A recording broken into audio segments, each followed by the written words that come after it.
ஆசிரியர் பெருந்தகை பேராசிரியர் பசுந்தி ஐயா அவர்கள் இப்பொழுது வாழ்த்துறை வழங்குவார்கள். நமோ குமராய. ஓம் குணவதாச குருப்பியோ நமக. எல்லாம் அல்ல நடராஜ பெருமானுடைய பெருங்கருணையினாலும் பாலா ஸ்ரீவரஸ்துரை அம்மையார் அவர்களுடைய ஆசீர்வாதத்தாலும் மேடையில் அமர்ந்திருக்கக்கூடிய ஆன்றோர் பெருமக்களுக்கும் சான்றோர் பெருமக்களுக்கும் என் முதற்கண் வணக்கம். பார்வையாளராக வந்து அமர்ந்திருக்கக்கூடிய அருளாளர் பெருமக்களுக்கும்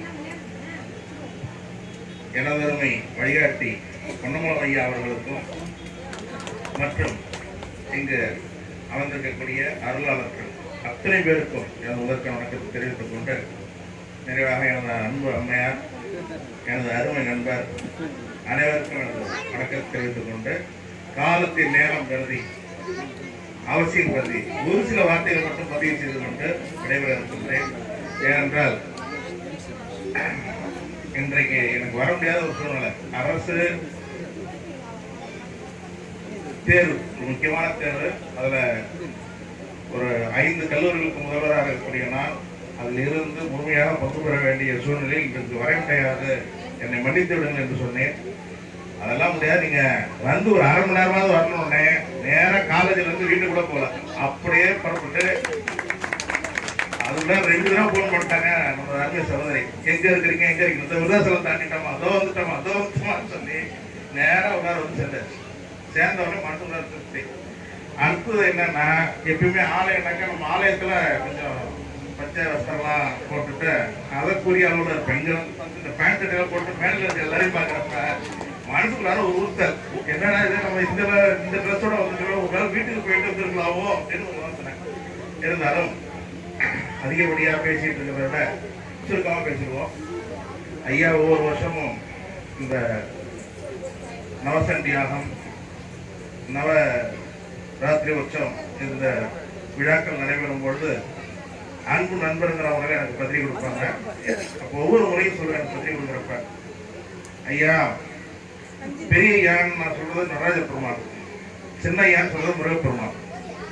அப்ப பெரிய ஐயாவுடைய பார்வையில சின்ன ஐயாவுடைய அனுகிரகத்தால 6 படை வீடுகளும் பாம்பு சாமிகள் மடாலயம் அமைந்து அந்த இடத்துல ஏதோ அடியனுக்கு ஒரு பூஜை செய்யக்கூடிய வாய்ப்பையும் அதை நிர்வகிக்கக்கூடிய வாய்ப்பை எனக்கு கொடுத்துருக்குறாங்க.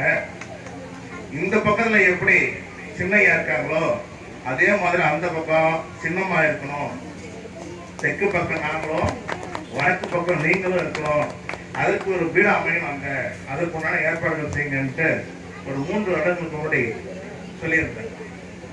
அமைஞ்சது. போன வருடம் பத்திரிகை வைக்கிறப்ப என்ன சொன்னேன், இந்த வருடம் கல்யாண மண்டபத்தில் செய்யறோம், அடுத்த வருடம் பாலா பீடத்துல தான் நாம நவராத்திரி உற்சவம் செய்ய போறோம் அப்படின்னு. இல்ல அது கூரையா இருக்கு, அதுல வந்து செய்யறதுக்கு வசதிகள் கூரையா இருக்குன்னு நினைக்காதீங்க, அதெல்லாம் தான் நம்ம செய்யறோம். அம்பாவுடைய உத்தரவு இது, சின்னையாவுடைய உத்தரவு அதுதான். அதனால இது நம்ம இருந்து பேசக்கூடிய இடம் அருளாளர் பாம்பன் சுவாமியோட இடம். ஆறுமுக பெருமான் தினசரி இந்த இடத்தில் எழுந்துள்ளக்கூடிய இடம், இந்த இடத்துல தான் நம்ம பேசுறோம், அடுத்த தடவை நம்ம செய்யறோம் அப்படின்னு. அது செய்யக்கூடிய பாக்கியம் என்னுடைய மகன் ரக்ஷன் அப்படின்னு சொல்லக்கூடிய பிஆர் முடிச்ச ஆர்கிடெக்ட். அவர் எப்பொழுதும் பாத்தீங்கன்னாக்கா திருத்தணியில பீகாக் ஹாஸ்பிட்டல் கட்டுகிறார். புத்தகத்தை படிக்கிறது, என்ன புத்தகத்தையே பார்க்கல. அதுல அவர் பீகாக் ஹாஸ்பிட்டல் பெரிய பெரிய லெவலில் செய்துட்டு இருந்தார். அவர்கிட்ட சொன்னேன், தம்பி நம்மளுடைய பீடம் அது, அதற்கு நீ போய் எல்லாமே கொடுத்துக்கிட்டே இருந்து அடுத்தவங்க செய்ய சொல்லக்கூடாது, அதுக்கு அமைப்பும் செய்வதும் நீ, கிட்ட இருந்து அலங்கரிப்பதும் நீ தான், அதை போய் நீ கிட்ட இருந்து செய் அப்படின்னு சொன்னேன். அவர் அந்த எல்லா வேலையும் ஒதுக்கி வச்சுட்டு வந்து சிறப்பாக செய்தார்.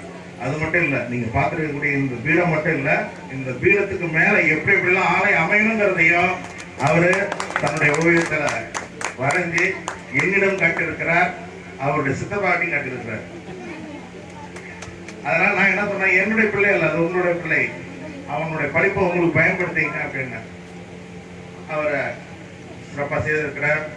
பாலாவிடம் எத்தனை நிலை கோபுரத்தோடு அமைய வேண்டும், இந்த இடத்தில் எங்கு பூஜை செய்ய வேண்டும், எங்கு அன்னதானம் செய்ய வேண்டும் முதல் கொண்டு அவர் பிளான் பண்ணி வச்சிருக்கிறார். அதுவும் மிக விரைவில் அமைய போறது.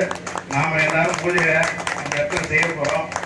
அதுல பூஜை செய்துட்டு வேற இடத்துல போய் நம்ம சாப்பிடாம மேலேயே அம்பாவுடைய ஆசீர்வாதத்தோட அவருடைய பிரசாதத்தை சாப்பிடக்கூடிய வாய்ப்பு நமக்கு கிடைக்க போகுதுன்ற நல்ல செய்தியை சொல்லி திருவள்ளுவர் பிறந்த சொல்லிருக்கிறார்.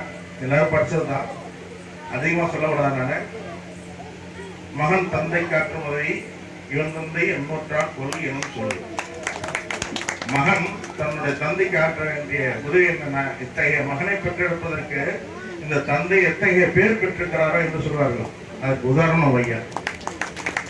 இரண்டாவது, வாமன் சுவாமிகள் ஞான வாக்கியத்தில் குறிப்பிட்டிருக்காங்க, அறிவுக்கு அறிவே இறைசற் சொரூபம், அறிவுக்கு அறிவே இறைசற் சொரூபம், குரு அருளின்றி அருள் அருளின்றே. இது ரெண்டு சொல்லிருக்காங்க. அறிவுக்கு அறிவே இறைசற் சொரூபம், அது போல. இரண்டாவது, குரு அருளின்றி அருள் அருளின்றே. குரு அருள் இருந்தால்தான் திருவருள் பெற முடியும். அந்த குருவே தன்னுடைய தந்தையாக கொண்டிருக்கக்கூடிய அவருக்கு அருள் இருப்பதுங்கிறது சாதாரண விஷயம் இல்ல, சிறப்பான விஷயம். அந்த அருள் மென்மேலும் பெருக வேண்டும். அதற்கு என் அப்பன் பெரியையாவும் என்னிடம் இருக்கக்கூடிய சின்னையாவும் எனது பாமன் சுவாமிகளும் பாலாவும் அருகில் இருந்து எல்லா வகையிலும் ஐயாவுக்கு உறுதுணையாக இருப்பார்கள் என்று சொல்லி வாய்ப்பளித்த அனைவருக்கும் நன்றி கூறி விடைபெறுகிறேன். நன்றி வணக்கம்.